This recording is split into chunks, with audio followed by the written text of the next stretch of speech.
साल 2013 उत्तराखंड के केदारनाथ में आई एक महाप्रलय, एक आपदा जिसने पूरे भारत को हिलाकर रख दिया। इस आपदा में लाखों लोग बेघर हुए, हजारों लोगों की मौत हुई और कई लोग लापता हुए। इस आपदा के बारे में जिसने भी सुना वो सन्न रह गया। क्या हुआ था इस आपदा में, क्या थी इसकी पूरी कहानी, क्या हुआ था उस वक्त केदारनाथ घाटी में, इसे जानने के लिए इस वीडियो को अंत तक जरूर देखें। हर हर महादेव। उत्तराखंड देवों की भूमि, जहां है हिंदुओं के सबसे बड़े आस्था के केंद्र चार धाम। हर साल देश दुनिया से लाखों लोग अपने आराध्यों के दर्शन करने इस देवभूमि में आते हैं। उत्तराखंड में ही है देश के 12 ज्योतिर्लिंगों में से एक और चार धाम में से एक बाबा भोलेनाथ का धाम केदारनाथ, जिसे धरती का स्वर्ग भी कहा जाता है। पर इस देवतुल्य स्थान पर आज से 9 साल पहले कुछ ऐसा हुआ था। उस साल भी हर साल की तरह 14 मई 2013 को बाबा केदारनाथ के कपाट धूमधाम से खोले गए, जिसमें बड़ी संख्या में श्रद्धालु शामिल हुए। लोग बहुत खुश थे। पूरे महीने यात्रा सुचारू रूप से चली और बहुत अच्छी यात्रा मई में कपाट खोलने के बाद चली थी।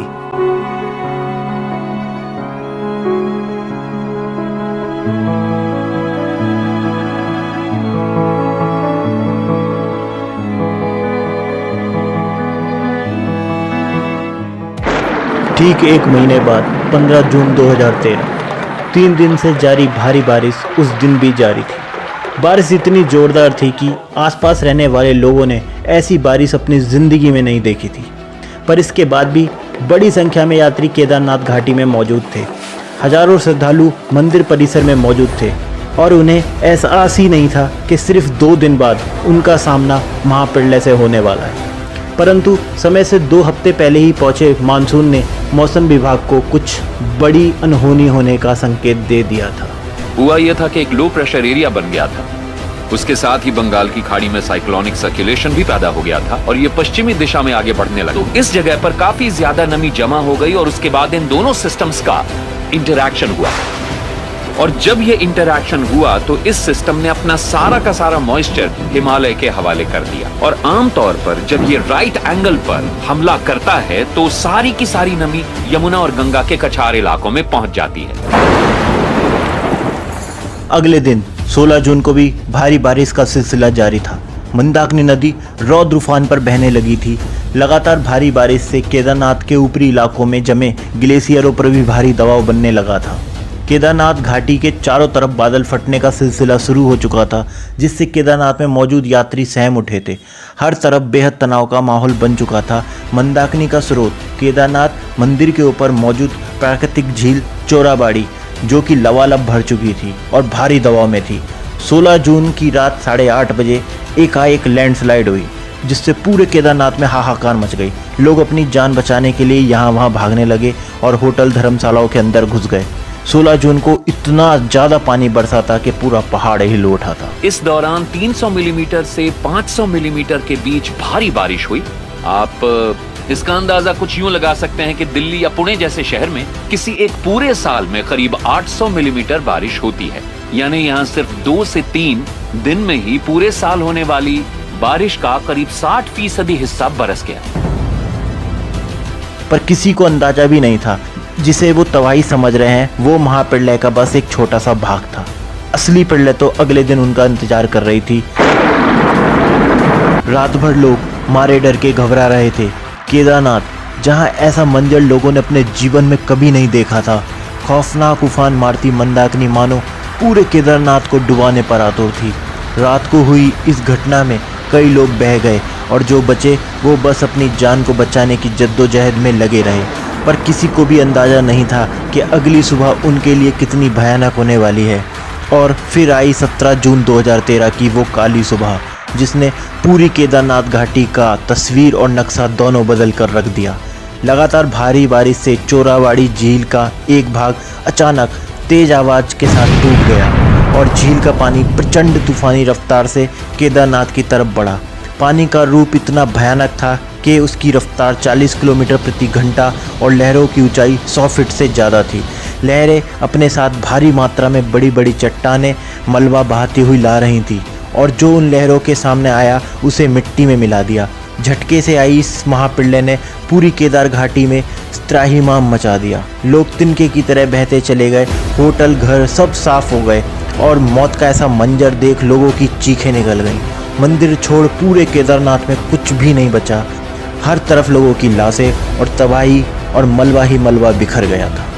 केदारनाथ शहर के साथ साथ केदारनाथ के नीचे बसे इलाके रामबाड़ा और गौरीकुंड भी पूरी तरीके से साफ हो चुके थे। रामबाड़ा का तो वजूद ही खत्म हो गया। रामबाड़ा में हजारों की संख्या में यात्री ठहरे हुए थे। अचानक आए इस सैलाब में रामबाड़ा का नामो निशान ही मिटा दिया। सारे होटल, घर, दुकान, उसमें ठहरे लोग अचानक कहाँ गायब हो गए, किसी को कुछ पता नहीं चला और वहाँ पे हर तरफ सिर्फ मलबा ही मलबा नजर आने लगा। सैलाब की तबाही न केवल केदारनाथ घाटी में हुई बल्कि मंदाकिनी जहाँ जहाँ से बहती है उस पूरे इलाके को तबाह करती हुई आगे बढ़ती गई। सोनप्रयाग, रुद्रप्रयाग, कर्णप्रयाग, उत्तरकाशी, श्रीनगर, हर तरफ बड़ी मात्रा में तबाही हुई। किसी को कुछ समझ नहीं आ रहा था ये अचानक क्या हुआ, बस सब लोगों में हाहाकार मच गई। कारें तिनकों की तरह बह रही थी, पहाड़ गिर रहे थे, सड़कें गायब हो चुकी थी, मकान, होटल सबको मंदाकिनी निगलने पर आतुर थी। केदारनाथ से 220 किलोमीटर दूर ऋषिकेश में भी गंगा का रौद्र रूप ले चुकी थी। ऋषिकेश में गंगा मानो अपनी हर सीमा तोड़ने को आमादा थी। रौद्र उफान लक्ष्मण झूला को छूने की कोशिश करने लगा। गंगा का इतना भयानक रूप किसी ने आज से पहले नहीं देखा था और लोग उस रूप को देखकर सहम उठे।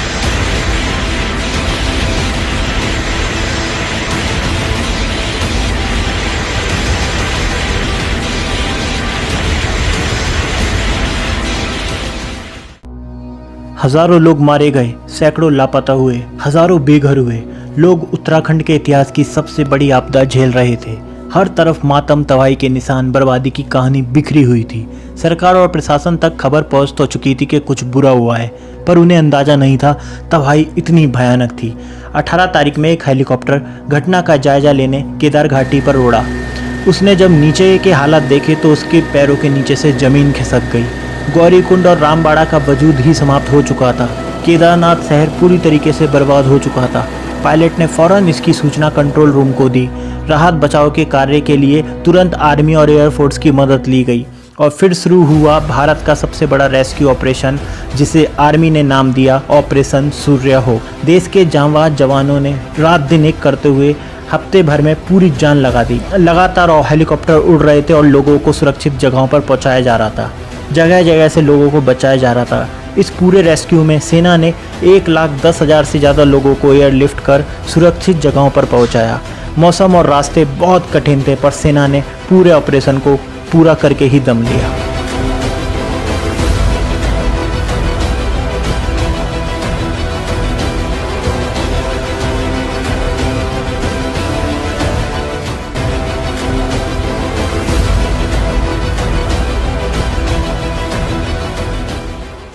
अब उस आपदा को बीते 9 साल हो चुके हैं।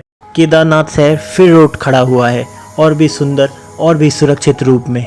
उस आपदा से इंसान को ये भी सीख मिली है कि वो कुदरत को अपने स्वार्थ में बांधने की कतई कोशिश ना करे। मंदाकिनी पर अंधाधुंध अतिक्रमण 2013 में हुई तबाही का बड़ा कारण बना था। मंदिर पूरी तरीके से मकानों, दुकानों के अतिक्रमण से ढक चुका था। आज मंदिर 2-3 किलोमीटर दूर से भी साफ देखा जा सकता है। हमें समझना होगा प्रकृति से हद से ज़्यादा छेड़छाड़ अंत में इंसान की ही बर्बादी का कारण बनती है, क्योंकि प्रकृति इंसान के हर हिसाब को अंत में पूरा कर देती है। ये प्रकृति के साथ संतुलन बनाकर विकास करना ही इंसान का एकमात्र उद्देश्य होना चाहिए। दोस्तों, यही थी केदारनाथ 2013 की आपदा की पूरी कहानी। उम्मीद है आपको वीडियो पसंद आई होगी।